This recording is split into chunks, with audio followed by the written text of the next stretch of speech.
Welcome to Nalini Danesh cooking channel. ಎಲ್ಲರಿಗೂ ನಮಸ್ಕಾರ. ಎಲ್ಲರೂ ಹೇಗಿದ್ದೀರಾ? ಎಲ್ಲರೂ ಚೆನ್ನಾಗಿದ್ದೀರಾ ಎಂದು ತಿಳಿದಿದ್ದೇನೆ.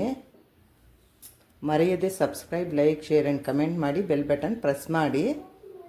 ಪಪ್ಪಾಯನ ಪಲ್ಯ ಮಾಡೋದಕ್ಕೆ ಎಲ್ಲ ಸಣ್ಣದಾಗಿ ಹೆಚ್ಚಿಟ್ಕೊಂಡಿದ್ದೀನಿ. ಈಗ ಪಾತ್ರೆನಲ್ಲಿ ನೀರಿಟ್ಟಿದ್ದೀನಿ, ಅದಕ್ಕೆ ಹಾಕ್ತೀನಿ ಬೇಯೋದಕ್ಕೆ. ಪಾತ್ರೆಯಲ್ಲಿ 1 ಗ್ಲಾಸ್ ನೀರಿಟ್ಟಿದ್ದೀನಿ, ನೀರು ಕಾದಿದೆ. ಈಗ ಅದಕ್ಕೆ ನಾನು ಹೆಚ್ಚಿರೋ ಪಪ್ಪಾಯನ ಹಾಕ್ಕೊಳ್ತೀನಿ. ಪರಂಗಿ ಹಣ್ಣಿನ ಪಲ್ಯ ಮಾಡ್ತಾಯಿದ್ದೀನಿ ನಾನು. ಇದು ಸೈಡ್ ಡಿಶ್ ಆಗಿ ತುಂಬ ಚೆನ್ನಾಗಿರುತ್ತೆ. ಇದು ಐರನ್ ರಿಚ್ ಪಲ್ಯ. ಇದು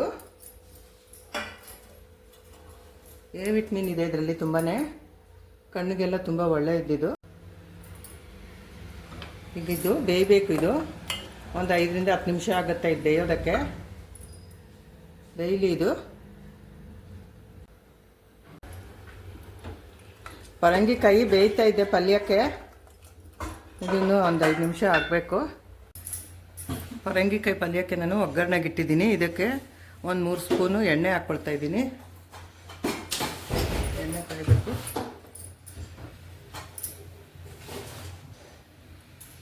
ಈಗ ಎಣ್ಣೆ ಕಾದಿದೆ, ಸಾಸಿವೆ ಹಾಕ್ಕೊತಾ ಇದ್ದೀನಿ.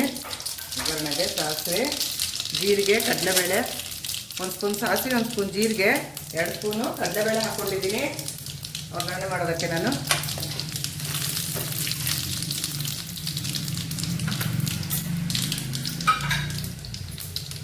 ಸ್ವಲ್ಪ ಕರಿಬೇವು,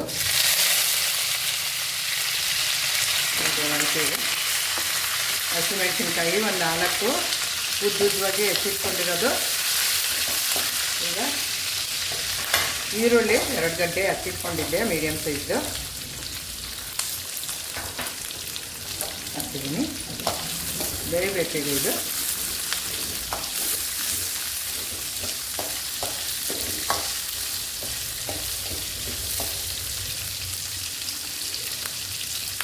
ಮಧ್ಯದಲ್ಲಿ ಹೀಗೆ ತಿರುಕೋತಾ ಇರಬೇಕು. ಇನ್ನೊಂದು 2 ನಿಮಿಷ ಆಗೋಗುತ್ತೆ ಒಗ್ಗರಣೆ.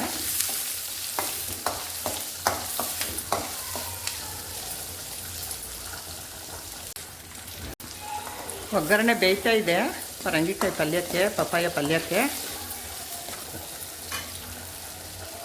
ಅದಕ್ಕೆ ಒಂಚೂರು ಉಪ್ಪು ಹಾಕ್ಕೊಳ್ತೀನಿ, ರುಚಿಗೆ ತಕ್ಕಷ್ಟು. ಇಷ್ಟ ಆದರೆ ಸಾಕು. ಇದನ್ನ ಮಿಕ್ಸ್ ಮಾಡ್ತೀನಿ ಪಲ್ಯಕ್ಕೆ.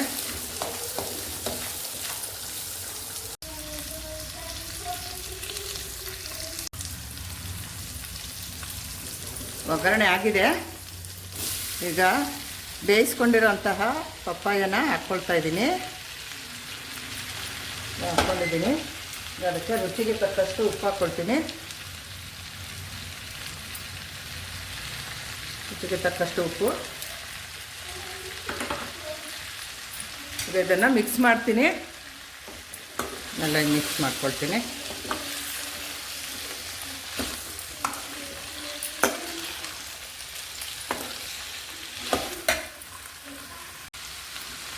ಈಗ ಮಿಕ್ಸ್ ಮಾಡ್ತಾ ಇದ್ದೀನಿ. ವಾರಕ್ಕೆ ಒಂದ್ಸಲ, ಇಲ್ಲಾಂದರೆ 15 ದಿನಕ್ಕೆ ಒಂದ್ಸಲ ಆದರೂ ನಾವು ಪರಂಗಿಕಾಯಿಯನ್ನು ತೊಗೊಂಡು ಬಂದು ಈ ಥರ ಸಣ್ಣದಾಗಿ ಹೆಚ್ಚಿ ಪಲ್ಯ ಮಾಡ್ಕೊಳ್ಳೋದ್ರಿಂದ ಆರೋಗ್ಯಕ್ಕೆ ತುಂಬಾ ಒಳ್ಳೆಯದು. ಇದರಲ್ಲಿ ಎ ವಿಟಮಿನ್ ಹೇರಳವಾಗಿದೆ. ಇದು ಆರೋಗ್ಯಕ್ಕೆ ತುಂಬಾ ಒಳ್ಳೆಯದು. ಮಕ್ಕಳಿಗೆ ಮತ್ತು ದೊಡ್ಡವರಿಗೆ ಎಲ್ಲರಿಗೂ ಇದು ಒಳ್ಳೆಯದು. ಈಗ ಅದಕ್ಕೆ ಒಂದು ಸ್ವಲ್ಪ ಕೊತ್ತಂಬರಿ ಸೊಪ್ಪನ್ನು ಹಾಕ್ಕೊಳ್ತೀನಿ. ಹೆಚ್ಚಿಟ್ಕೊಂಡಿರೋಂಥ ಕೊತ್ತಂಬರಿ ಸೊಪ್ಪನ್ನು ಸ್ವಲ್ಪ ಹಾಕ್ಕೊಳ್ತೀನಿ. ಇಷ್ಟಾದರೆ ಆಗ್ತಿದ್ದು ಪಲ್ಯ. ಇದು ಚಪಾತಿ, ದೋಸೆ, ರೊಟ್ಟಿ, ಪೂರಿ ಎಲ್ಲದಕ್ಕೂ ಸೈಡ್ ಡಿಶ್ ಆಗಿ ತುಂಬಾ ಚೆನ್ನಾಗಿರುತ್ತೆ ಇದು. ನೀವು ಮಾಡಿ ಈ ಥರ ಹೇಗಿದೆ ಎಂದು ಕಮೆಂಟ್ ಮಾಡಿ ತಿಳಿಸಿ.